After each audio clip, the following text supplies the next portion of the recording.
Et c'est dommage que cela ait dommage entre guillemets que cela ait fait l'actualité nationale. Mais dama lay leeral boo ma laajee. démissionné naa. démissionné naa warul nekk lu jaaxal kenn. Jéegi Diop Fall laa tudd Ndar laa dëkk APR laa àndal. du lu bees président Macky Sall mooy sama leader lii tax ma bàyyi APR mbaa ma bàyyi président Macky Sall moo ma koy def. ma bàyyi APR mbaa ma bàyyi président Macky Sall. élection jot na gagné nañu président Macky Sall. ma bind sama lettre de démission taxaw am naa waay jur nag mu ni déedéet am naa borom kër mu ni déedéet am naa wasila bu mat wéeruwaay mu ni ma déedéet ma am ay càmmiñ ñu ni ma déedéet parce que tu es républicaine tu as eu à défendre les institutions de ce pays j'ai défendu le président ndax man jéegi li ma séq ak président Macky Sall waaye défendre naa président Macky Sall ndax Sénégal ni mu ko taxee woon doy na ma pour mes enfants et mes petits-enfants te bàyyi na ma fi lekk loolu c'est ma vision profonde ñu ni ma kon toogal ba 90 jours yi mat wala 100 jours yi en tant que républicaine Mohamed ma def ko toog 90 jours yi mat jour pour jour le 24 bi ñu gagné Amadou Ba ñu woo ma RFM ma dem d'autant plus que la veille dafa am benn responsable politique je veux nommer Mimi Touré bu fa dem ŋàññi président Macky Sall may jigéen nag te du ma xaar ku ma yónni ma dem tontul président Macky Sall wax ci politique wax ci actualité nationale wax ci premier ministre mi nga xamante ne nag mooy responsable Pastef ah loolu lundi la mardi ma xëy ñu jox ma lettre ni ma lu tax demande d'explication lu tax tuddeewu ko sax demande d'explication mise en demeure la ko tuddee première phrase bi ñu ni lu tax ma dem ci émission boobu ba pare doon di indil ni dama absenté pendant des mois ñu convoqué ma ay réunion ñëw ma jox na ma 48 heures mais jéegi waaw may ma àggale parce que da nga ma posé question te li may wax def ma ñëw waaw mais dama lay relancer mais gisuñu nga publier mise en demeure boobu wala li nga xam ne moo di demande d'explication boobu si on peut l'appeler ainsi et administration la ñu nekk am na ay règles yi nga xam ne moom moo ko tënk boo nekkee ci administration ñu jox la poste nga war a liggéey nga absenté ñëwoo liggéeyoo est-ce que du yoon aussi ñu def la demander la d'explication wala mise en demeure. yaa ngi dugg ci jugement heureusement. non damay laajte rek. waaw ba nga waxee waxu lettre boobu. waaw dama respecter les fonctionnements de l'administration. moo tax déggoo lettre boobu si man. qui est mieux placé que moi d'en parler. waaye lettre bu ñu ma adressé directement sous scellé def ci cachet. confidentiel mu jógee ci assistante ministre ñëw ci man. bu génnee ku ko wax. fa mu jaar te pourtant j'étais mieux placé que quiconque pour wax ko Mohamed. Juste pour te dire que je respecte la population sénégalaise je respecte les institutions de ce pays et je respecte l'administration bi ma bokk ça c'est pour justifier le pourquoi j'ai pas fait état de cette lettre. ma tontu nag expliquer la ma expliquer maa ngi ca lettre boobu ndax dafa tolloo ak dayoo administration waaye ma boole sama lettre de démission adressée ki nga xam ne c'est le président de la République ndax nag la ko fal moo ma fal. te ki ma fal c'est le président de la République c'est un décret présidentiel. ma gën ko yombalal tegal ko ci lettre de transmission ma def communiqué Mohamed bu ma neexoon ci communiqué bu ma bind lépp. kan moo may wax lu tax nga def ko. oui. mais pour juste montrer que bokkuma ak ñoom gis-gis te musuma bokk ak ñoom gis-gis amaana dootuma bokk ak ñoom gis-gis.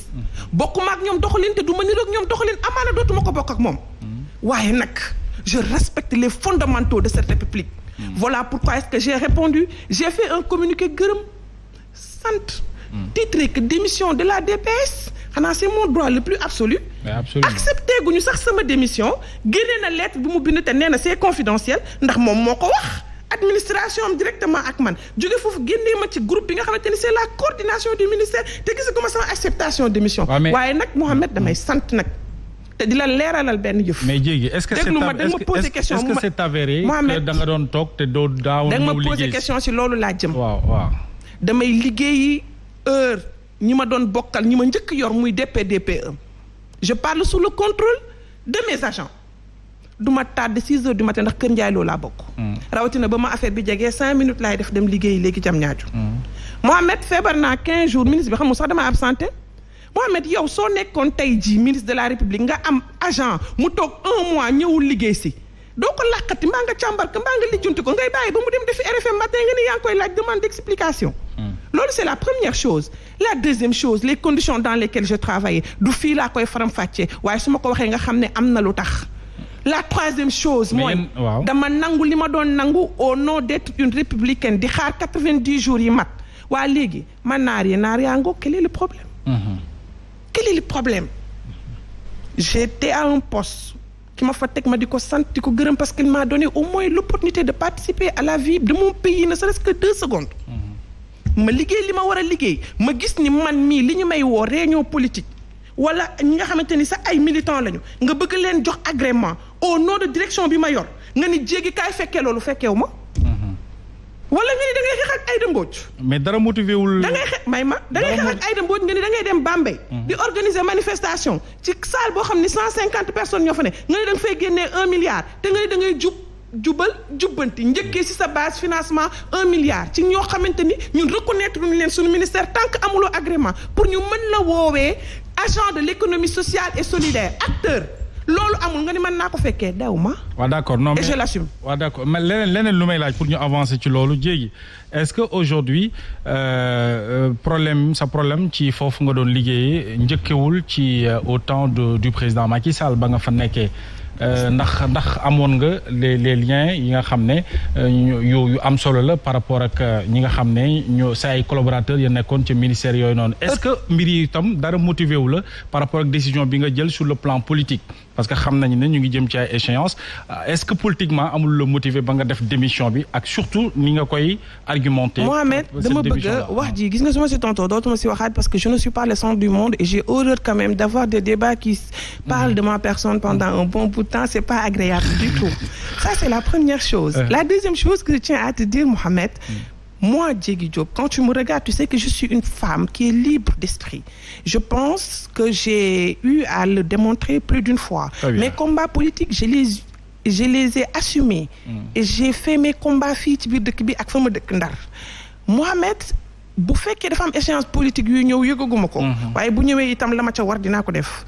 tant président Macky Sall du ma amee lu ma neexul parce que ku ci nekk am nga fooy liggéeyee tu as besoin d'épanouissement su ma ko amulee je le fais savoir à mes collaborateurs et nii ma nekkee nii bu ma ko nekkee woon itam présenter démission dama koy def Mohamed c'est pas la première fois dans ma carrière et j'ai 19 ans de carrière dans le public comme dans le privé j'ai traversé 4 ministères j'ai eu à démissionner au moins 4 fois le travail et je demeure convaincu ku nekk fa ngay liggéeyee tu dois avoir un certain épanouissement fa ñuy toog moo ëpp la ñuy nekk ak suñuy njaboot ma am ay doom yu ndaw di ko bàyyi di politique ñëw di ko assumer kon du tey lay taxaw di motiver lan la ak naka la fa ma nekk neexuma. da nga mere ministre bi daal parce que da nga feebar. na muy doxalee loolu moo gën a ndaw ci loolu xaaruma ci moom dara.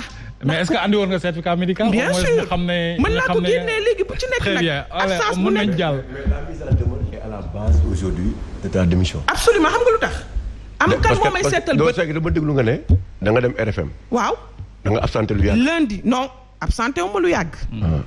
ba ma absenté lu yàgg loolu kenn da kaa compter ça n'a rien à voir ak semaine boobu liggéey si naa vendredi bi liggéey si naa. sama ay agent bi ñu tabaskee ba pare y a que mes agents qui étaient présents au ministère l'inspecteur IAF a fait le tour du ministère li may wax dama koy wax télé ba mu ko defee ba mu ñëwee ca salle boo xamante ni au moins day am ay 10 agents yuy liggéey bu fa Covid duggoon ñu dee sama ay agents rek la fa fekk. très bien loolu au moins 7 agents. mu fekk leen fa ak yeneen agents yu nekk ci biir ministère bi lu tax ñooñu ñëw mu yaakaar. je tiens des réunions régulières je parle sous le contrôle de mes agents. et je termine par une chose Leïla. am li ma lié ak le ministère xam nga lan la c'est un PTBA plan de travail budgétisé annuel. qu'on a fait et validé avec monsieur le ministre après une retraite. mu am benn plan de travail boo xam dañ ko def de suivi et d'évaluation ma nga ca table Ousmane Sonko en tant que PM nekk ci table le président Diomaye Faye pour les suivi et évaluation de tous les ministères 3 choses là amoon de 15 mai à nos jours. yoroonu ma leen aucun document. très bien Faye loolu leen aucun document. je n'ai aucun document qui se trouve être en retard aujourd'hui lu ma yoreel ministère bi nañ ko teg. très bien. la production intellectuelle que je dois faire je l'ai fait et même la DPG. du PM en tant que quelqu'un un membre de l'administration j'ai donné ma participation le 24 mai passé. très bien lu ma leen yore. mi ngoog sama indépendance politique. ak sama indépendance dem defi émission à fii ba l'an 2075 Macky Sall yow laa àndal lay tax ma lay bàyyi yaa ma koy def. vous n'avez jamais eu de problème au temps de Victorine par rapport ak